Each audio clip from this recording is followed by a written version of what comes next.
बीवी बीमार थी। मैं पहली बार भीख मांगने निकला। सड़क पर बैठा तो एक लड़की ने मेरी गोद में 50,000 फेंका और बोली मेरा हलाला कर दो। मैं फौरन मान गया और फिर रात गुजार कर फारिग होकर गुस्ल करके जाने लगा तो मेरी नजर उस लड़की की। मैंने सोचा कि एक बार मजीद। आज फिर मेरी बीवी की तबीयत बहुत ज्यादा खराब हो रही थी। मैं एक मजदूर बंदा था। मैं अपनी बीवी का इलाज क्या करवाता, अखराजात ही पूरे नहीं कर पा रहा था। पिछले एक हफ्ते से मैं मुसलसल अपनी बीवी का इलाज करवा करवा कर अब खाली हाथ हो चुका था। मैंने अपने जाने वालों से उधार लेकर भी इलाज पर लगा लिया था। अब उधार देने के काबिल भी नहीं रहा था। मैं सर पकड़कर बैठा हुआ था। मेरे छोटे छोटे बच्चे थे। मैं अपनी बीवी को यूं मरता हुआ नहीं देख सकता था। मैंने जब अपनी बच्चों पर नजर डाली तो वो सहमे हुए से अपनी माँ को देख रहे थे। मैं अपने बच्चों को ऐसी अजियत में नहीं देख सकता था, इसलिए मैं फौरन उठा और घर से निकलकर अपने एक रिश्तेदार की तरफ रवाना हुआ। मेरा वो रिश्तेदार बहुत पैसे वाला था और मैं उससे पहले भी एक बार अपनी बीवी के इलाज के लिए कर्जा ले चुका था, मगर मुझे उम्मीद थी कि वो दूसरी बार भी मुझे पैसे देने से इनकार नहीं करेगा। मैं उस वक्त अपनी बीवी का ऑपरेशन करवाकर इस मसले से जान छुड़वाना चाहता था। मैं एक देहाती इलाके में रहता था, जबकि मेरा रिश्तेदार शहर के एक बेहतरीन इलाके में रहता था। मुझे वहां पहुंचते पहुंचते दिन ढल गया था। जो मैं अपने रिश्तेदार के पास पहुंचा तो मैंने उसके चेहरे पर वाज़ेह नागवारी महसूस की। मैं शर्मिंदगी से जमीन में गिर गया, मगर मेरी मजबूरी थी। मेरी बीवी मरने वाली थी और मैं उसके इलाज के लिए कुछ भी करने को तैयार था। अपने रिश्तेदार के चेहरे पर नागवारी महसूस करके भी मैंने उसे अपना मसला बताया, मगर उसने मुझे कहा कि भाई, मैं तुम्हें पहले भी जो रकम दे चुका हूँ, मुझे उसकी वापसी की कोई उम्मीद नहीं है। मैं जानता हूँ तुम एक मजदूर पेशावर इंसान हो, अब तुम पर मजीद पैसे नहीं बर्बाद कर सकता। मैं बेयकीनी से रिश्तेदार को देख रहा था, जिसने मुझे साफ अल्फाजों में इनकार कर दिया था। मेरी आखिरी उम्मीद खत्म हो चुकी थी। मैं उठकर वापस आ गया। मैं बाहर आया तो आंखों में बेख्तियार आंसू आ गए थे। मुझे लगा कि अब आखिरी हल यही रह गया था। मैं घर जाकर अब अपनी बीवी की मौत का इंतजार करूं, क्योंकि मेरे पास और कोई चारा नहीं था। मगर तब जाने मेरे दिल में क्या आया कि मेरे शहर में गाड़ियां और अमीर लोगों को देखकर अचानक एक गाड़ी में बैठे शख्स के सामने हाथ फैला दिया और उससे बोला कि भाई, अल्लाह के नाम पर मेरी मदद करो। मेरी बीवी बहुत बीमार है, मुझे उसके इलाज के लिए पैसा चाहिए। उस शख्स ने एक नजर मुझे देखा और अपनी जेब से 100 रुपए निकाल कर मेरे हाथ पर रख दिए। मैं उसे दुआएं देता हुआ दूसरी गाड़ी की जानिब बढ़ गया। इसी तरह रात को न जाने कब तक मैंने ढेरों लोगों के आगे हाथ फैलाए थे। मुझे ये कहकर रद्द कर दिया था कि ये तो तुम लोगों के पुराने ड्रामे हैं। मांगने के लिए कभी अपनी बीवी को बीमार कर देते हो तो कभी वालदा और बेटी को। कुछ लोगों ने तो मुझे मेहनत से मजदूरी करने की तलकीन भी की थी। मैं अब किसी को तफसील नहीं बता सकता था। जरूरी नहीं था कि हर मांगने वाला ऐसे ही हो। मैंने कम उम्री से मजदूरी की थी। मैं आज इस मजबूरी से गुजर रहा था। मजदूरी से कमाने वाले पैसों से मेरा काम नहीं बन सकता था। मैंने मजबूरी में इन सब की बातें सुनी, उनसे भीख मांगता रहा। रात तक मैंने पैसे इकट्ठे करके जब गिनती करना शुरू किए, मैं खुश हो गया, क्योंकि मेरे पास तकरीबन 8,000 हो चुके थे। मगर अभी भी मुझे 40,000 मजीद चाहिए था। मैं सोचने लगा कि अगर मैं मजीद इसी तरह 2-3 रातें भीख मांगने में गुजार दूं तो यकीनन मेरे पास अपनी बीवी के इलाज के लिए पैसे जमा हो जाएगा। मैंने देखा था कि जहाँ कुछ लोग तंग दिल से थे, वहीं कुछ लोग ऐसे भी थे जो खुलकर अल्लाह के नाम पर देते थे। अभी दुनिया में नेक लोग बाकी थे। मैं अभी वहीं बैठा हुआ था कि एक चादर में छुपी हुई लड़की मेरे पास आई। मैं उस लड़की को देखकर ठटक गया। वो लड़की बोली कि मैं तुम्हें काफी देर से देख रही हूँ। तुम लोगों से भीख मांगते रहे हो और अब तुम पैसे गिनती कर रहे हो कि तुम्हें पैसों की जरूरत है या फिर तुम पेशेवर भिखारी हो। उस लड़की का सवाल मुझे गुस्सा दिला गया था। मुझे लगा कि वो लड़की मेरी बेइज्जती कर रही है। मैंने उससे कहा कि मेरे हाथ पैर सलामत हैं, मैं मजदूरी करके कमा सकता हूँ, मगर इस वक्त मुझ पर ऐसी मजबूरी है कि मुझे एक साथ बड़ी रकम चाहिए और वो मुझे मजदूरी से नहीं मिल रही, इसलिए मजबूरन भीख मांगना पड़ रही है। मुझे एहसास दिला रहा था कि मैं एक अनजान लड़की के सामने अपने एक छोटे से अमल की सफाई पेश कर रहा था। तब वो लड़की बोली कि गुस्सा मत करो, मैं भी तुमसे यही पूछना चाह रही थी कि अगर तुम जरूरतमंद हो और तुम्हें पैसा चाहिए तो मैं तुम्हारी मदद कर सकती हूँ। तुम्हें बदले में मेरे काम करना होगा। میں نے اس لڑکی کو دیکھا۔ مجھے واقعی رقم کی سخت ضرورت تھی۔ جتنی جلدی پیسے مل جاتے اتنا اچھا تھا کہ میں اپنی بیوی کا فوراً علاج کروا لیتا۔ میں نے اس لڑکی سے کہا کہ میں تمہارا کام کرنے کو تیار ہوں، تم بس میری مدد کرو۔ وہ مجھ سے پوچھنے لگی کہ کتنے پیسے چاہیے۔ میں نے کہا کہ مجھے 70,000 تک کی رقم چاہیے۔ میں نے اپنی بیوی کا آپریشن کروانا ہے، وہ بہت بیمار ہے، مرنے والی ہے۔ لڑکی کی اگلی حرکت نے مجھے حیرت سے ساکن کر دیا۔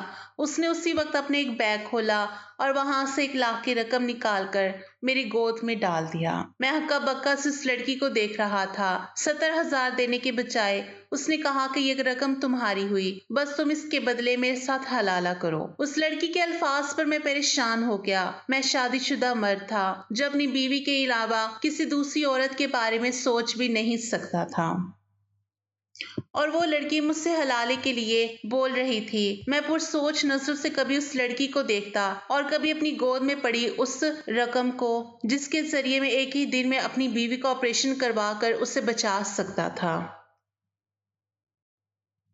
اگر میں آج یہ سوچنے بیٹھ جاتا کہ میں اپنی بیوی سے بے وفائی کر رہا ہوں تو میری بیوی مر جاتی۔ میں نے اچانک فیصلہ کیا، وہ رقم اپنے پاس محفوظ کر کے بولا کہ ٹھیک ہے، مجھے تمہارا مطالبہ منظور ہے، مگر تم یہ کام جتنی جلدی کرو اتنا ہی بہتر ہے۔ میری بات پر وہ لڑکی اشارہ کر کے چلنے لگ گئی اور بولی کہ دیر نہیں لگے گی، تم ابھی میرے ساتھ چلو، میں نے نکاح کا انتظام کروا لیا ہے۔ میں بھی اس لڑکی کے پیچھے چل پڑا۔ مجھے اس سے زیادہ اور کیا چاہیے تھا؟ اگر آج کی رات میں ہی فارغ ہو جاتا تو میں اگلے دن اپنی بیوی کا آپریشن کروا لیتا۔ میں دل ہی دل میں خوش ہو رہا تھا کہ میں نے پیسے لینے کا بالکل ٹھیک فیصلہ کیا تھا۔ مجھے اگر میرے رشتے دار نے ٹھکرایا تھا تو یہاں پر بہت سے لوگوں نے مدد کر دی تھی، اور اب یہ لڑکی مل گئی تھی۔ یہ کوئی ناجائز کام بالکل نہیں بول رہی تھی۔ اگر اس کے شوہر کے ساتھ غلطی سے طلاق ہو چکی تھی تو اس سے بہتر اور کیا تھا کہ میری مدد سے وہ دوبارہ اپنا گھر بسا سکتی تھی، اور میں بھی اپنی پریشانی سے اس رقم سے دور کر لیتا۔ اسے اس کے شوہر کا دوبارہ ساتھ مل جاتا، مجھے میری بیوی کی زندگی مل جاتی، دونوں کی ہی مشکل آسان ہو جاتی۔ لیکن مجھے اندازہ نہیں تھا کہ میں کیا کر رہا ہوں۔ میں اس لڑکی کے ساتھ جاتے ہوئے بار بار یہی سوچ رہا تھا کہ اگر میری بیوی کو یہ بات پتہ چلی تو کیا وہ مجھے معاف کرے گی؟ مڈل کلاس گھرانے کی لڑکیاں شاید اتنی اپنے شوہر کے لیے جذباتی نہیں ہوتی ہوں گی، مگر میری بیوی میرے لیے بہت زیادہ جذباتی تھی۔ ہم دونوں کی محبت کی شادی تھی۔ میری بیوی میری پھپھو کی بیٹی تھی اور اس کے ماں باپ کی وفات اس کے بچپن میں ہی ہو چکی تھی۔ اس نے بہت برے حالات دیکھے تھے۔ اگر یوں کہا جاتا کہ اس نے زندگی میں صرف ایک انسان سے محبت کی تھی اور وہ میں تھا تو یہ بات غلط نہ ہوگی۔ وہ میرے بہت قریب تھی اور مجھے کسی سے بانٹنے کا تصور بھی نہیں کر سکتی تھی۔ میں اپنی بیوی کا جذباتی پن بھی جانتا تھا۔ اگر آج میری بیوی یہاں پر موجود ہوتی تو وہ مرنے کو ترجیح دیتی، مگر مجھے اپنی زندگی میں یوں بانٹنے کا سوچ بھی نہیں سکتی تھی۔ رات کے پہر میں لڑکی کے ساتھ ایک گھر میں پہنچ گیا۔ وہ ایک بہت خوبصورت گھر تھا۔ لڑکی مجھے لے کر گھر کے اندر داخل ہو گئی اور اپنے موبائل پر کسی کو فون میں لاتی تیزی سے ہدایت دینے لگی۔ یقیناً نکاح کا انتظام کر رہی تھی۔ اس کے اشارے کرنے پر میں ایک طرف صوفے پر بیٹھ گیا۔ اپنی بیوی کی بیماری کی پریشانی تو اب بھی مجھے تھی، مگر میرے سر سے ایک بڑا بوجھ اتر چکا تھا کہ میں پیسوں کا کیسے انتظام کروں گا۔ اس لیے اس وقت مطمئن سا میں وہاں بیٹھا ہوا تھا۔ اس لڑکی نے فون بند کر کے مجھے دیکھ کر پوچھا، کیا تم نے رات کا کھانا کھایا ہے؟ میں نے نفی میں سر ہلا دیا۔ مجھے اس کی پوچھنے پر بھوک کا احساس ہونے لگا۔ میں صبح کا اپنے گھر سے نکلا ہوا تھا اور گھر پہ بھی اپنی بیوی کی پریشانی میں نے کچھ کھایا ہی نہیں تھا۔ اس لڑکی نے میرے لیے کھانے کا بندوبست کیا اور تب تک 2-3 گواہ اور مولوی صاحب بھی گھر پر آ گئے۔ ہمارا اسی وقت نکاح ہوا اور وہ مرد یہاں سے لڑکی کو خدا حافظ بول کر وہاں سے چلے گئے۔ میں بے چین سا بیٹھا ہوا تھا۔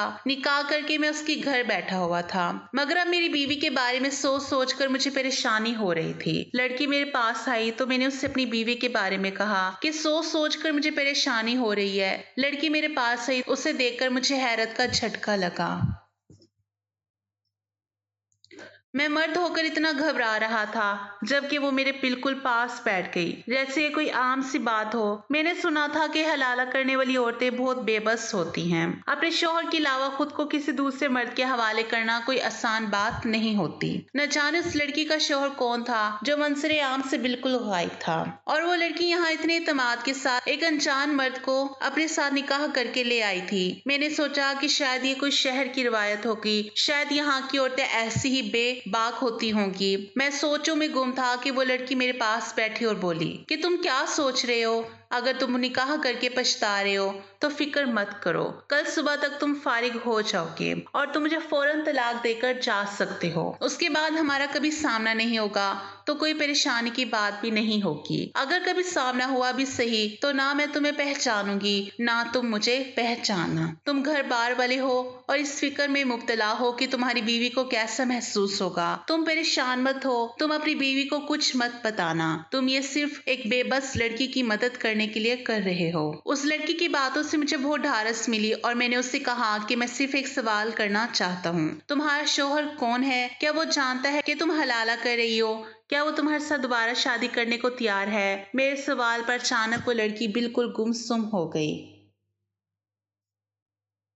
मुझे लगा कि मैंने उसके कोई जख्म अधेड़ दिए हों। मैं शर्मिंदा होने लगा और उससे पहले कि मैं माजरत करता अचानक वो लड़की सपाहट से लहजे में बोली कि तुम्हें अपने पैसे से मतलब होना चाहिए। तुम्हें पैसा मिला है, अब तुम काम करो और मुझसे जाती सवालात मत करो। उस लड़की के अचानक लहजा बदल लेने पर मैं हैरान हुआ था, मगर उसके बाद मैंने जबान बंद कर ली और एक पूरी रात उस लड़की के साथ कोई ना कोई सवाल जवाब करते ही गुजारी थी।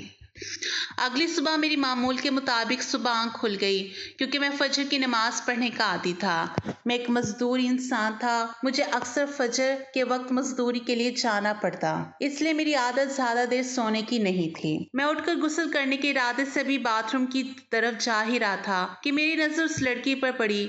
वो लड़की लापरवाह सी बिस्तर पर सोई हुई थी। मैंने फौरन अपनी नजर उठानी चाही, मगर मेरी नजर एक जगह पर ठटक गई। उसके वजूद को देखकर मैं कितनी देर हरकत नहीं कर पाया था और फटी फटी आंखों से उसे देख रहा था। मुझे बिल्कुल एहसास ही नहीं हुआ कि ये मैं क्या कर रहा हूँ। अगर वो लड़की जाग रही होती तो यकीनन मेरी हरकत को बहुत गलत समझ लेती, मगर मैं तो इस लड़की को फटी फटी आंखों से कैसे देख रहा था, मुझे बिल्कुल एहसास ही नहीं हुआ। मैं तो इस लड़की के जिस्म को किसी और वजह से देख रहा था। बिलाशुबा वो लड़की बड़ी हसीन थी, बहुत साफ रंगत की मालिक थी और किसी को भी भटकाने की सलाहियत रखती थी।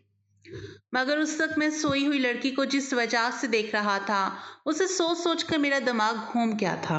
नमाज कज़ा होने का सोचकर मैं फौरन गुस्ल करने चला गया और नमाज अदा करके फारिग हुआ तो एक बार फिर बिस्तर पर नजर डाली। वो लड़की अभी भी वैसी ही सो रही थी। मेरा काम हो चुका था, पैसे मेरे पास मौजूद थे। उस लड़की ने मुझसे रात को ही कह दिया था कि तुम सुबह मुझे तलाक देकर चले जाना, मगर मैं इस वक्त तलाक देकर जाने के बजाय वहीं बैठा उस लड़की को देख रहा था। यहाँ तक इतने दिनों की मुसलसल परेशानी के बाद आज पहली बार मेरे दिमाग से मेरी बीवी निकल चुकी थी। बल्कि मैं उस लड़की को सोच रहा था। मैं कितनी देर वैसे ही बैठा रहा, यहाँ तक कि दिन निकल गया और वो लड़की भी जाग गई। मैं उसे इसी तरह ही देखता रहा। ना जाने उसके जिस्म पर जो था उसका क्या मामला था। मुझे शदीद हैरत हो रही थी, आखिर इस लड़की का राज क्या था। आंखें खोलकर जब उस लड़की की नजर मुझ पर पड़ी तो वो चौंक गई और हैरत से मुझे देखने लगी और फिर बोली कि शायद तुम मेरे जागने का इंतजार कर रहे हो। तुम्हें मुझे जगाकर तलाक देकर चले जाना चाहिए था। मैं अमूमन देर से ही उठती हूँ। तुम्हें अपनी बीवी का ऑपरेशन भी करवाना था। लड़की परेशानी से बोल रही थी। मुझे लगा वो अभी भी नींद में है क्योंकि उसने खुद को चादर से छुपाया नहीं था। तभी वो लड़की भी मेरी मुसलसल नजर खुद पर महसूस करके बुरी तरह चौंक गई। फिर नागवारी से बोली, तुम इस तरह जमकर क्यों बैठे हो? क्या तुम भूल गए हो कि हमारे दरमियान क्या तय हुआ था? तुमने मेरे साथ सिर्फ हलाला करना था और मुझे तलाक देकर यहाँ से चले जाना था। तुम इस तरह क्यों बैठे मुझे देख रहे हो? तुम मुझे तलाक दो और यहाँ से जाओ। अब हमारे दरमियान कोई ताल्लुक नहीं है, लड़की मुझे सख्ती से कह रही थी। शायद उसे लगा कि उसे देखकर मेरी नीयत खराब हो चुकी है। मैंने गहरा सांस भरा और उससे बोला कि फिक्र मत करो, मैं इतना कमजोर नफ्स का मर्द नहीं हूँ कि एक रात में तुम पर दिल दे बैठूं। मैं अपनी बीवी के साथ बहुत बावफा हूँ और मुझे अपनी बीवी बहुत अजीज है। मेरे अल्फाज पर वो लड़की गहरी सोचों से मुझे देखने लगी। मैंने उस लड़की से कहा कि मेरे यूं देखने की वजह तुम्हारा जिस्म नहीं है, ये तुम भी जानती हो कि मैं क्यों इस तरह ठटक गया हूँ। क्या तुम मुझे बता सकती हो ये सब क्या है? मेरे सवाल पर अचानक उस लड़की को जैसे होश आया। वो पूरी तरह घबरा कर अपनी चादर खुद पर लपेट गई और मुझे गहरी नसों से घूरते हुए बोली कि तुम अपनी हद से आगे मत बढ़ो, ये मसला तुम्हारा नहीं है, तुम यहाँ से जाओ। मगर मैं वहां से जाने को तैयार नहीं था।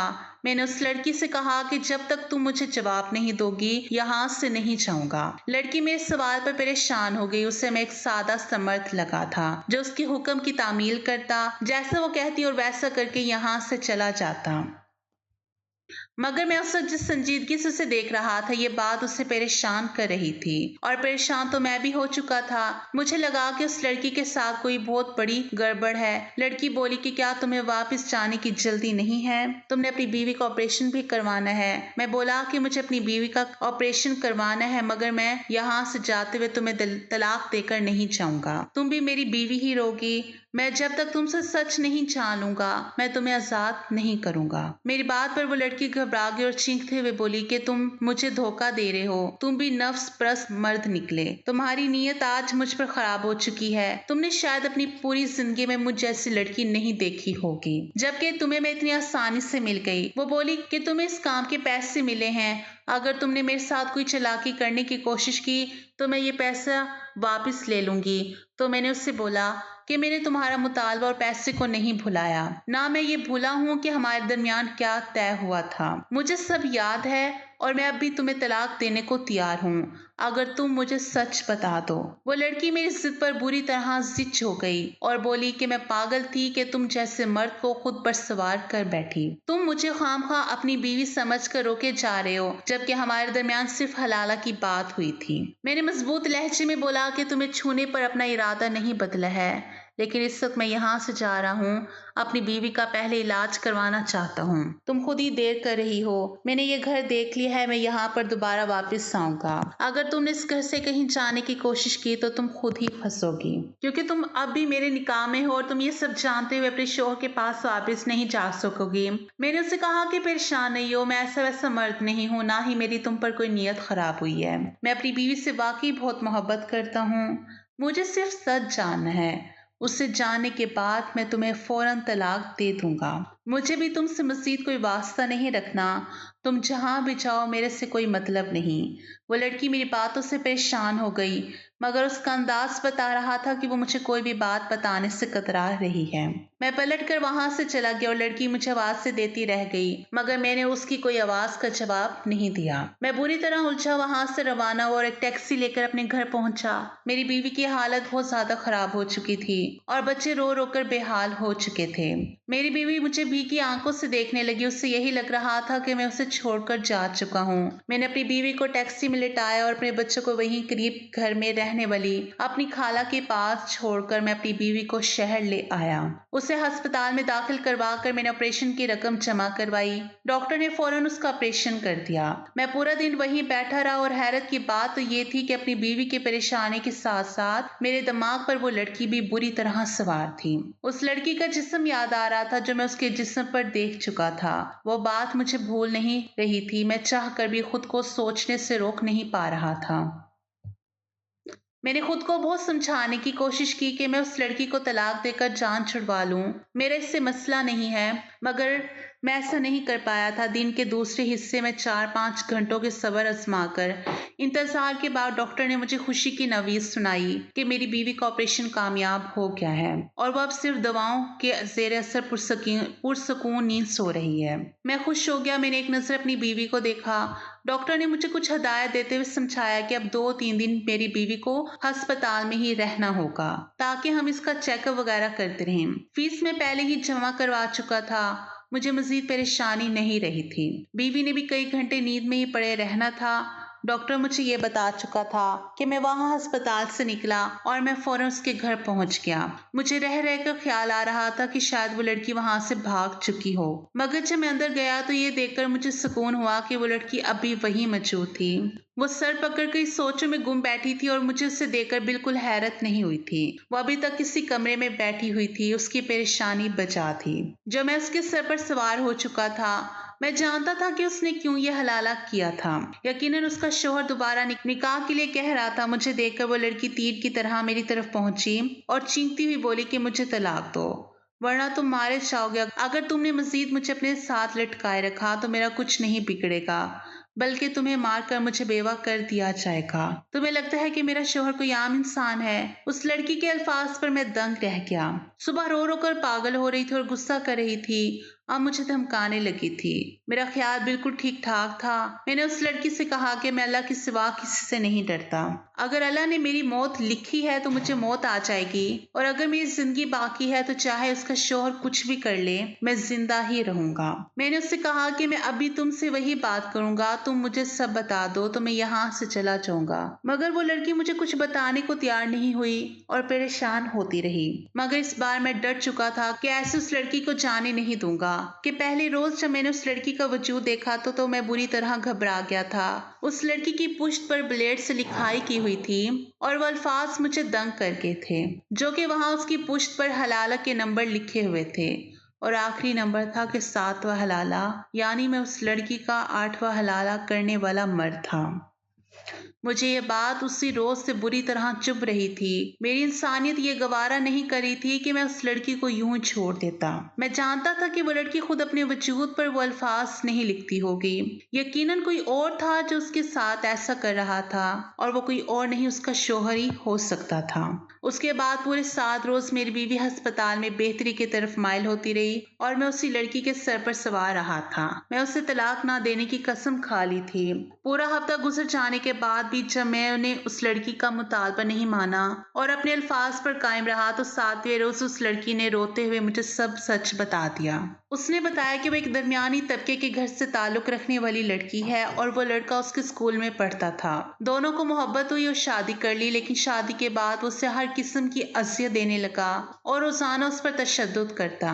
जब वो चीखती तो वो बहुत खुश होता। वो बोली कि मेरी शादी को मुश्किल साल हुआ है, मगर मेरा शोहर ना जाने कितनी बार मुझे जानबूझकर तलाक देकर दूसरे मर्दों के हवाले कर देता है और सख्ती से बोलता है कि मैं हलाला करके उसके पास आऊं, और जब मैं हलाला करके उसके पास पहुंच जाऊं तो ब्लेड से मेरी पुश्त पर हलाला का नंबर दर्ज कर देता है। मैं तकलीफ से चलाने लगती हूँ तो खुशी से कह के लगाता है। न जाने उसे कैसे मुझे तकलीफ देकर तस्कीन मिलती है। लेकिन मैं गरीब की बेटी हूँ, मेरी और भी बहनें अपने घर वालों की इज्जत के लिए मजबूर हूँ, क्योंकि इस मर्द से कोई मुकाबला नहीं कर सकता और वो पैसे वाला और बा इख्तियार है। वो बोली कि इस बार भी वो मुझे तलाक दे के बैरून मुल्क चला गया था। उसके आने में चंद दिन बाकी है, तो मुझे तलाक दे दो ताकि वो मुझे और तुम्हें कुछ ना कहे। मैंने उस लड़की से कहा कि मैं तुम्हारी मदद करूंगा, मगर वो मेरी मदद लेने को तैयार नहीं और बोली तुम मुझे फौरन तलाक दो, किसी की मदद नहीं चाहिए। अगर तुमने मेरी मदद करने की कोशिश की तब भी ये मेरी दूसरी बहनें और घर वाले इस मर्द के इत्तेकाब का निशाना बनेंगे, और ऐसा मैं नहीं चाहती। मैं गरीब की बेटी हूँ, मेरी और बहनें भी हैं, अपने घर वालों की हिफाजत के लिए बहुत ज्यादा मजबूर हूँ। उस मर्द से कोई मुकाबला नहीं कर सकती। वो ज़हनी मरीज ज़रूर है, लेकिन इसके पास पैसों की ताकत भी है। वो बोली कि इस बार तुम मुझे तलाक दो, और मजबूरन मुझे उस लड़की को तलाक देना पड़ी। मैं उदास था। वहां से वापस आ गया। अपनी बीवी को अस्पताल से डिस्चार्ज करवा कर मैं घर ले गया, मगर मेरे दिमाग से वो लड़की नहीं निकली थी। मुझे उसके लिए बहुत अफसोस हो रहा था। चंद दिन बाद मैं दोबारा उसके घर में गया। मैं एक आखिरी बार उस लड़की से मिलना चाहता था, मगर तब मुझे वहां गेट पर खड़े चौकीदार ने बताया कि वो लड़की मेरे जाने के बाद पीछे खुदकुशी करके खुद को मौत के हवाले कर गई थी, और जो मुझे समझा रही थी कि अपने घर वालों की हिफाजत के लिए वो मुझसे कोई ऐसा वैसा कदम नहीं उठाना चाहती। शायद खुद दुनिया से इतनी थक चुकी थी कि समझे बिना ही अपनी जान ले बैठी। वो शायद दोबारा हलाला के लिए खुद को तैयार नहीं कर पा रही थी, जिसकी वजह से उसने खुदकुशी को इस हलाले पर तरजीह दी थी। मैं थके थके कदमों से वापस आ गया। मेरी जिंदगी इस हलाला के बाद से अच्छी गुजर रही थी। मेरी बीवी अब ठीक हो चुकी थी। मैंने अपनी बीवी को कभी इस लड़की के बारे में नहीं बताया था, मगर मुझे उस लड़की का ख्याल अभी तक आता रहता है, और इस बात को 5 साल गुजर चुके हैं।